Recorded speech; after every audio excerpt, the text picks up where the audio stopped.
Morning. Good morning. You sat here 2 weeks ago and said, please, no more injuries. Yeah, play a little harder. Can we run through some of them, please? Yeah. I guess the top of the list is Saka after coming off against Greece. Where is he? I mean, what's the injury? Will we see him tomorrow? Or is it a case of just managing him? Yeah, it's not a serious injury.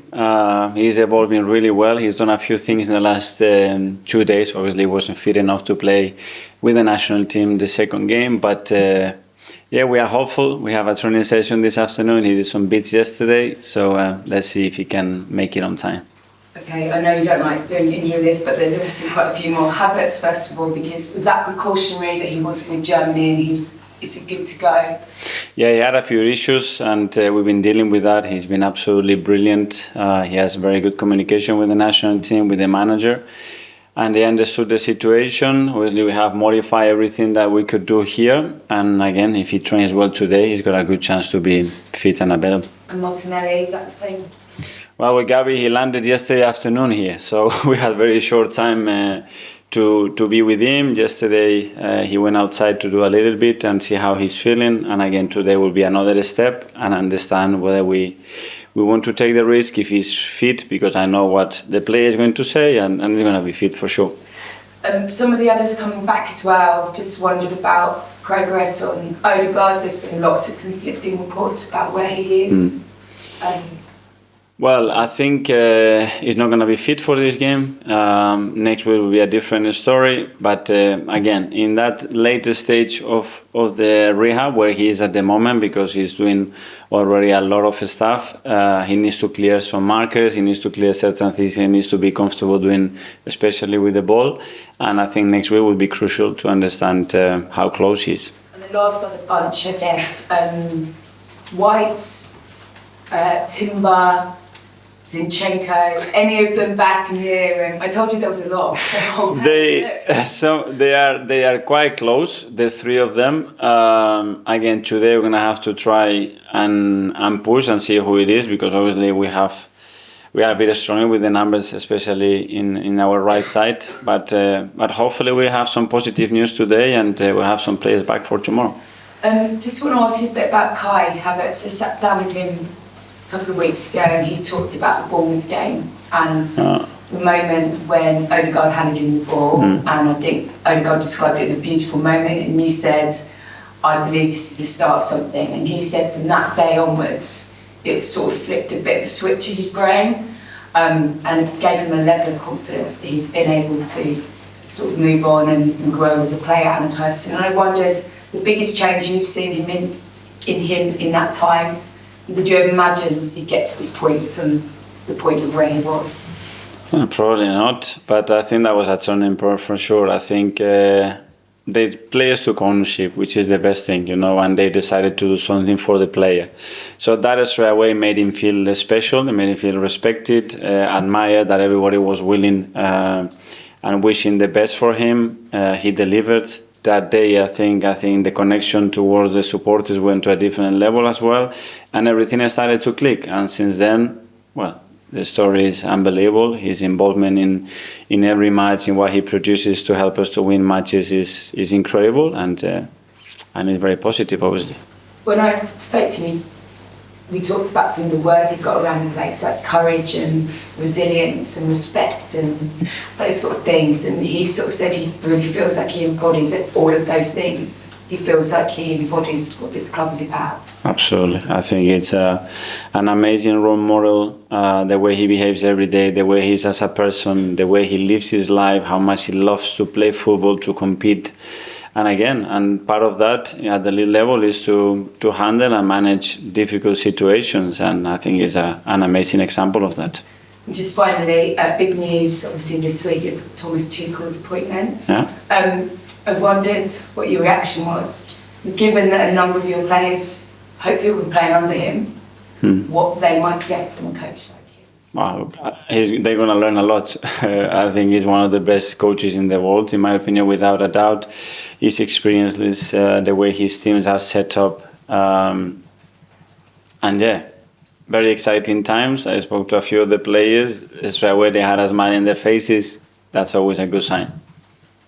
Thank you. Okay. Anita from PLP. Hi, Mikel. Hi. Sorry, I'm not sure if you spoke about Partey when you were giving us the breakdown of all the players. Is he fit and will he be in contention to start tomorrow? Yeah, Thomas is fit, yes.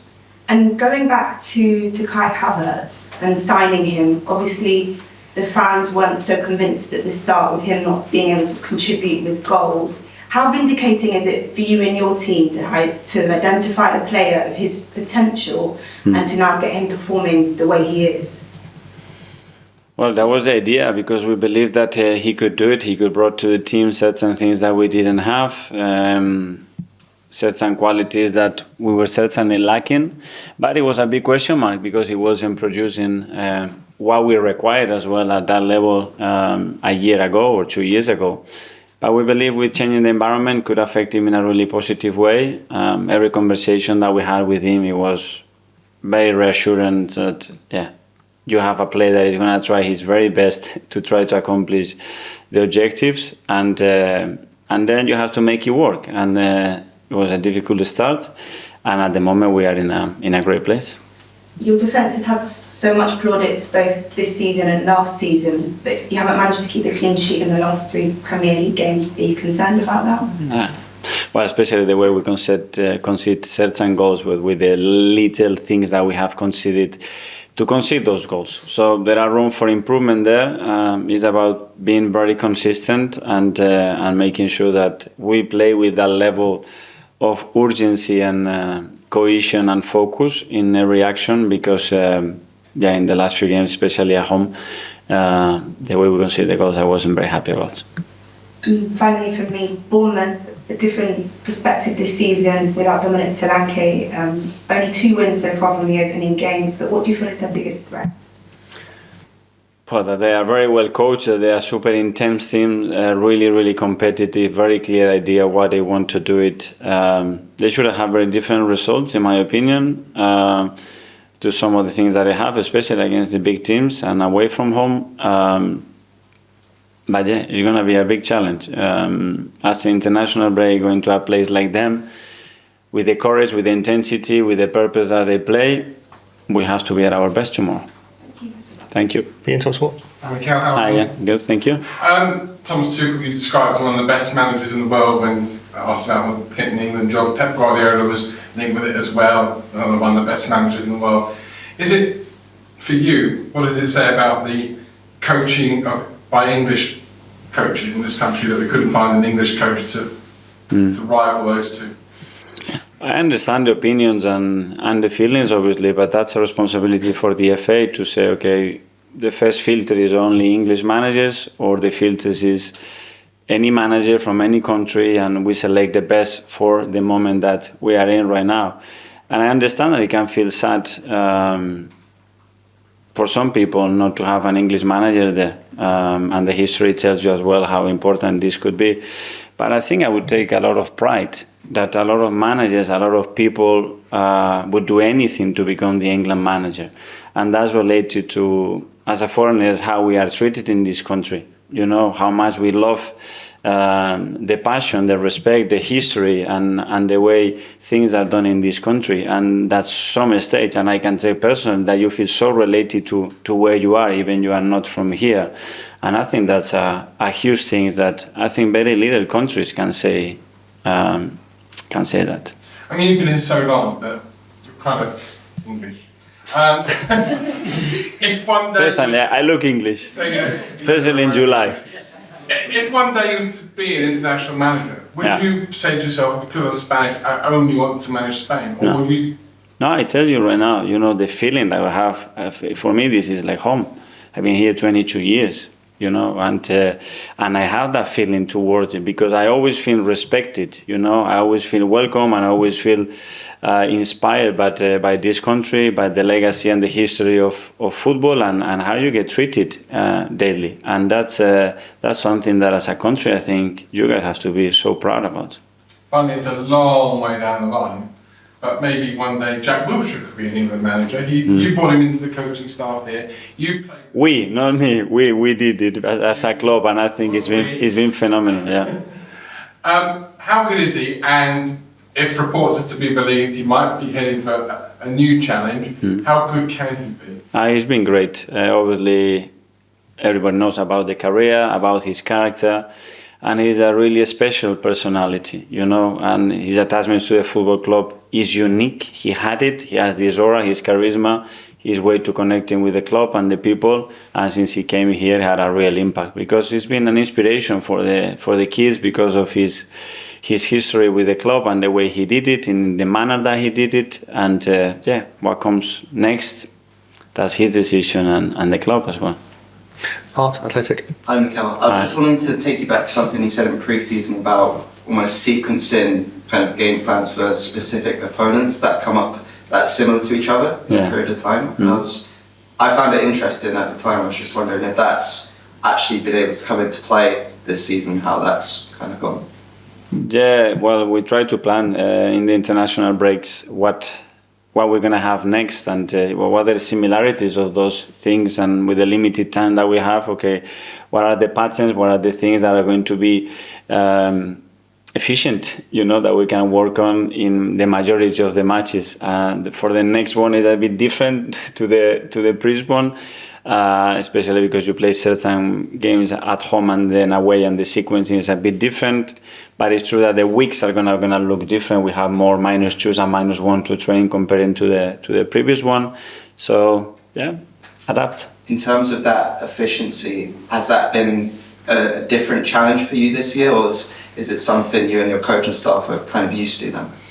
I would see it as an opportunity, you know, that after analyzing everything, how can we simplify the game in a really efficient way to be super clear with the team, what requires in that specific moment to be better than the opponent and win the game. Simon, Evening Standard. Mikel, we've got 7 games now before the next international break. With Martin, are you confident that at some point during these 7 games you'll get him back playing? Yes, hopefully, yes. And just on Tomiyasu as well, it's been reported he picked up an issue in that Southampton game. Has he had a setback in terms of coming back from that knee injury? Do you know how long he's going to be out? Yeah, we don't know that. It doesn't look like, hopefully, a long period, but we have to see when he comes back, you know, how he reacts to the load and to the impact on the pitch as well. But we really need him, you know. He's been incredible. He's worked right the amount of hours that he's put in to get back. He did it and he was in great shape, and now he's got something else again. But we are all behind him. He needs our support, and hopefully he will be fine. Okay, finally the last section to James, ESPN. If they confirmed that they spoke to about 10 candidates for the league job, many of them were back in August. You hadn't signed a new deal at Arsenal then, so... No, I didn't speak to the effect. I'm not one of those 10. I mean, I know you're obviously very happy here, but don't you think you might go into international management one day? Well, I have enough right now, with all the responsibilities and the amount of things that we want to achieve and do here. So at the moment, I'm not thinking about it. And obviously, Bournemouth, Shakhtar, Liverpool the next sort of week. Do you feel the team's in a better place sort of mentally to handle these kind of challenges now of switching between competitions, 3 big games in 8 days? Yeah, we certainly have more experience to do that. In the past, or in the previous, period, we showed that under very specific circumstances, different contexts, we were able to perform and get the results that we wanted. So now we have a different challenge, and availability is going to be key as well, because we need certain